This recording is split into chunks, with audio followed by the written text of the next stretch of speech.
Vocês sabem que eu fui comportor, mas eu não era um bom comportor, sabe? Se tinha as férias que eu comportava, eu ganhava um dirão. Tinha outras férias que eu ia lá, não fazia nada. Então eu não fui um grande comportor, mas eu tinha altos e baixos. Teve comportagem que eu corri do campo, fui-me embora, liguei para casa chorando: mamãe, não ganhei nada, eu venho embora para casa. Várias vezes aconteceu isso. Mas houve várias vezes que eu fui com meu irmão junto e aquilo foi uma bênção. Eu vendi muito. E houve algumas vezes que eu fui sozinho e também me dei bem. E eu me lembro de uma vez que eu fui comportar no Amazonas, numa cidade chamada Maués. Essa cidade chamada Maués, ela fica na beira do rio Paranaíba, que é um afluente do grande rio Solimões. E a gente pegava o barco em Manaus, pendurava numa rede, né? E eu me lembro que era 2 dias de barco descendo o rio. E eu ficava maluco, porque aquele tem um toca-disco lá que só tocava a música do Roberto Carlos, a mesma música o tempo todo. Aquilo era 2 dias ouvindo Lady Laura, me leve para casa. E eu nunca mais esqueci dessa frase. A gente chegava lá na cidade de Maués com a cabeça desse tamanho, e o balançar da rede, e aquele negócio todo, aquela se comportar, a gente precisava 2 dias para se recuperar quando chegava na cidade.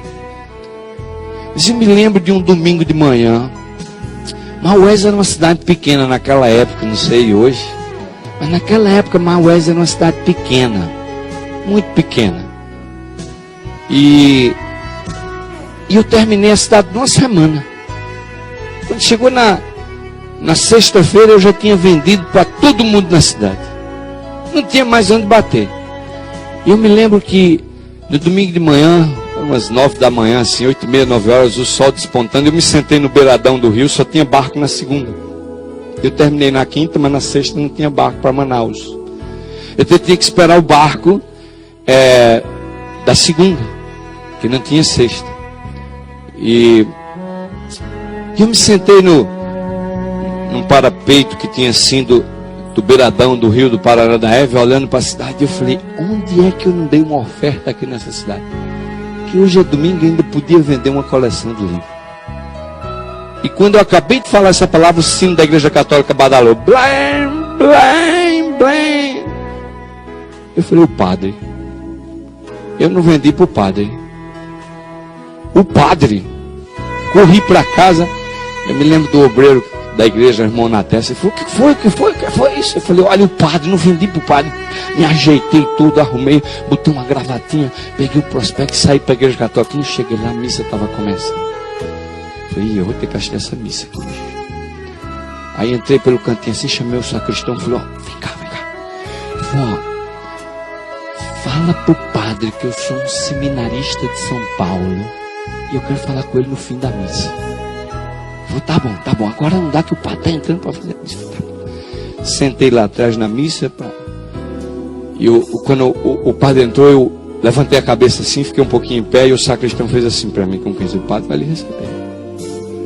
Quando acabou a missa, eu esperei meia hora. Sei que o padre foi trocar de roupa lá dentro, um senhor idoso, ele era italiano, falava um português assim meio esquisito, mas todo mundo entendia.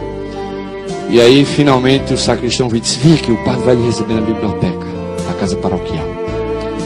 Meus irmãos, quando eu entrei na biblioteca, a sala da biblioteca, uma sala grande, cheia de livros. Eu nunca vi uma biblioteca que eu falei: meu pai, uma biblioteca dessa aqui no meio do mato, lá no rio, no Paranaíba, no meio dos Solimões. Eu falei: isso aqui deve ter sido um barco para trazer esses livros todos. E o padre era muito gentil. Ele falou: olha, você é um seminarista, você está estudando para ser padre? Eu falei: bem, eu estou estudando, eu sou seminarista, sim, mas não estou estudando para ser padre, estou estudando para ser pastor. Ele falou: você é evangélico? Eu falei: Ele falou: olha, eu venho aqui da parte do serviço educacional lá em saúde, e nós estamos aqui fazendo um trabalho maravilhoso aqui em Maués. Eu já vendi para o prefeito, para o engenheiro, para o doutor fulano, para o doutor Betinho, sempre falando ali. Ele falou assim, e eu abri o prospecto, né? E eu estava vendendo, era o Conflito dos Séculos, era Lá Sem Sombras e Forças Misteriosas que Atuam na Mente Humana. Eu nunca me esqueci desses 3 livros. E quando eu comecei a olhar minha oferta assim, ele foi balançando a cabeça. Muito bom, muito bom. Aí quando eu terminei, ele disse assim: olhe, desses 3 livros que você está vendendo, o que eu gosto mais, aí abriu a gaveta assim da escrivaninha dele, e tirou um conflito dos séculos. Bem mim que eu estava vendendo. Todo usado assim, parecia manuseado, todo sublinhado e grifado. Ele disse assim: olha, o que eu gosto mais é esse aqui. Eu falei: oxe, esse padre está lendo o conflito? Aí é assim, né? Esse padre está... Eu falei: ô padre, o senhor conhece essa literatura? Ele olhou para mim e deu uma risadinha e falou assim: eu sou fã de Ellen White. O senhor é fã de Ellen White? O senhor conhece Ellen White? Ele falou: vem aqui. Aí me levou para o canto assim, ó. Toda a coleção da casa publicadora de Ellen White. Fora. E ele disse: olha, meu filho, eu não só tenho ali, como eu já li todos. Eu falei: padre, então o senhor conhece a igreja adventista do sétimo dia? Ele falou: claro que eu conheço a igreja adventista do sétimo dia, eu li tudo isso aí. Então o senhor sabe que a igreja adventista é a igreja verdadeira? Ele falou: olha, eu sei que a igreja adventista tem a verdade, não sei se ela é a verdadeira. Se ela tem a verdade, eu sei que ela tem.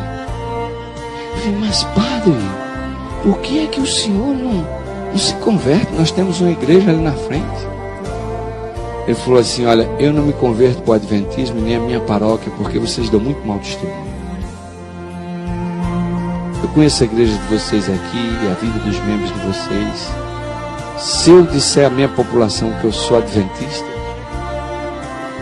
a igreja adventista tem uma grande luz, tem uma grande verdade, mas vocês têm dificuldade de viver a mensagem que vocês têm. Ele falou assim: olha, meu jovem, eu vou dizer uma coisa para você. Deus tem filhos dele em muitas outras igrejas, especialmente na igreja católica.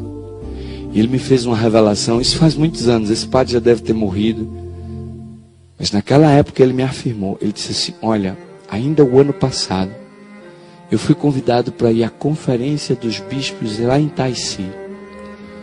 Eu não sou bispo, mas eu fui secretamente convidado por um grupo de bispos.